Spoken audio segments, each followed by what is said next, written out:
बघा, आदरणीय दादा हे मोठे नेते, त्यामुळे त्यांना आव्हान नाही, त्यांना आवाहन जरूर करेन की सर्वसामान्य शेतकऱ्यांचे हे प्रश्न आहेत आणि केंद्रातलं जे भारतीय जनता पक्षाचं सरकार आहे, या जनता पक्षाच्या सरकारला जाग आणण्यासाठी दादांनी आग्रही भूमिका घ्यावी, ठाम भूमिका घ्यावी, कांद्याची निर्यात बंदी तात्काळ उठवावी। महाराष्ट्र शासनाच्या अखत्यारीत जे निर्णय आहेत, दुधाला सरसकट अनुदान देण्याचा असेल, बिबट प्राणी क्षेत्रामध्ये 3 फेज लाईट देण्याचा असेल, यासाठी आदरणीय दादांनी आग्रही आणि ठोस शेतकरी हिताची भूमिका घ्यावी, या पद्धतीची कळकळीची विनंती ही नक्कीच दादांना आहे। देवेंद्र फडणवीस यांनी परकीय गुंतवणूक महाराष्ट्रात सगळ्यात जास्त झालेली आहे असा दावा केलेला आहे। याचा कुठेतरी तुम्हाला असं वाटतंय का की खरंच परकीय गुंतवणूक महाराष्ट्रात झाली आणि याचा थेट जो इफेक्ट आहे तो सामान्यांना झाला आणि फायदा झालाय? भ्रष्ट जुमला पार्टीची ही नेहमीची नीती आहे, मोठमोठे फक्त आकडे फेकायचे। मी आणि ताई जेव्हा संसदेमध्ये असतो तेव्हा सुद्धा आम्ही हजारो लाखो कोटींचे फक्त आकडे ऐकत असतो, पण जेव्हा वस्तुस्थिती येते तेव्हा मात्र लाखो कोटींची फक्त उद्योगपतींची कर्ज माफ होतात, सर्वसामान्य शेतकऱ्यांना, सर्वसामान्य तरुणांच्या तोंडाला पानं पुसली जातात। त्यामुळे माननीय देवेंद्रजी याच भ्रष्ट जुमला पार्टीच्या नीतीनुसार मोठमोठे आकडे फक्त फेकतात। ग्राउंड रियालिटी काय आहे, तर मी माननीय देवेंद्रजींना एवढीच विनंती करेल की उघडा डोळे आणि बघा नीट। दोघेही संसद रत्न आहात, मात्र तरी सुद्धा राज्यात तीन पक्षाचं सरकार असलं तरी तुम्हाला ही लढाई जी आहे ती रस्त्यावर उतरायची वेळ येते। कारण राज्यातलं सरकार हे एक फुल दोन डाऊटफुलचं सरकार आहे आणि एक फुल दोन डाऊटफुल असल्यामुळे याच्यामध्ये पॉलिसी पॅरालिसिस आहे।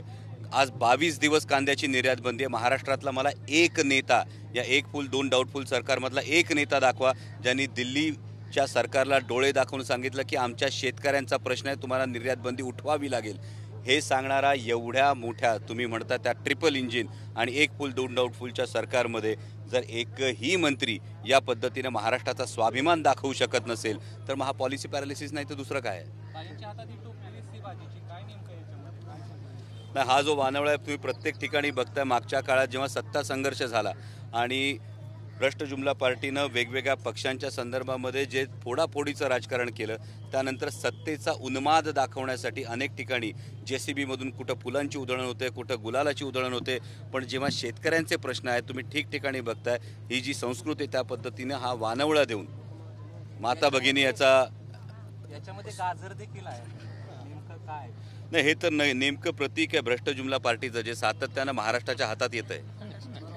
आपण पाहिलं तर अनेक महाविकास आघाडीतल्या नेत्यांना अयोध्येच्या निमंत्रण येताना पाहायला मिळते। उद्धव ठाकरे, शरद पवार तिकडे जाणं, मला वाटतं प्रभू श्रीरामचंद्र हे आमच्या प्रत्येकाच्या मनात आहेत आणि त्यासाठी कोणीतरी निमंत्रण देऊन त्याच्यावर जर मालकी हक्क सांगत असेल तर तो जनतेलाही आवडत नाही। रामाचं नाव हे मनातही घेतलं तरी चालेल आणि अयोध्येत जाऊन घेतलं तरी चालेल, पण याचा जर मक्ता कोणी घेत असेल तर मला वाटतं ही जी संपूर्ण देशातली जनता आहे ही जनता हे पाहते।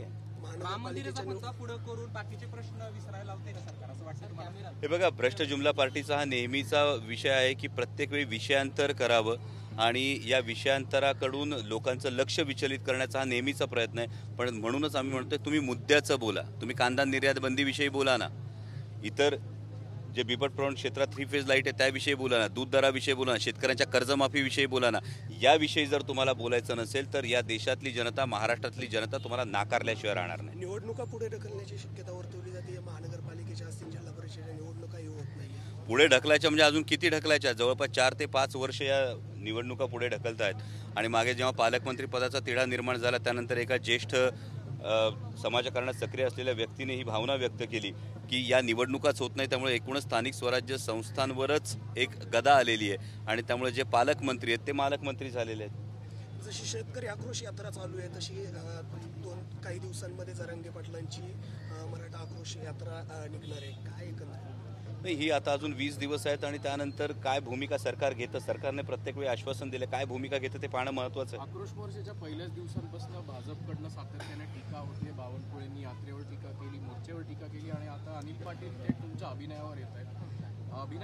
अभिनयावर टीका करणं एका मंत्र्याला नाही, महत्त्वाचं भारतीय जनता पक्षाचे प्रदेशाध्यक्ष जेव्हा शेतकऱ्यांच्या प्रश्नांविषयी मोर्चा निघतो त्याच्या विरोधात बोलतात। मी माननीय प्रदेशाध्यक्ष चंद्रशेखरजी बावनकुळे यांचं मनापासून पुन्हा एकदा आभार मानतो की आपण या भ्रष्ट जुमला पार्टीचा शेतकरी विरोधी चेहरा हा जनतेसमोर आणलेला आहे।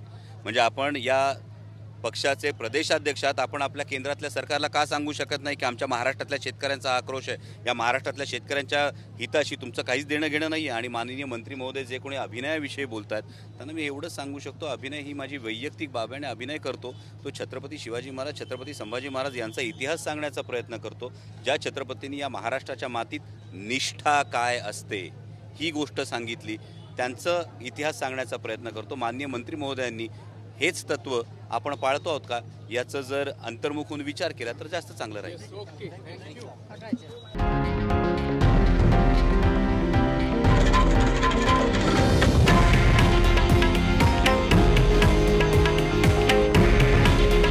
हे आहे देशातील नंबर 1 न्यूज नेटवर्क आणि आपण पाहत आहात TV9 मराठी. काळजी तुमची, हित महाराष्ट्राचं.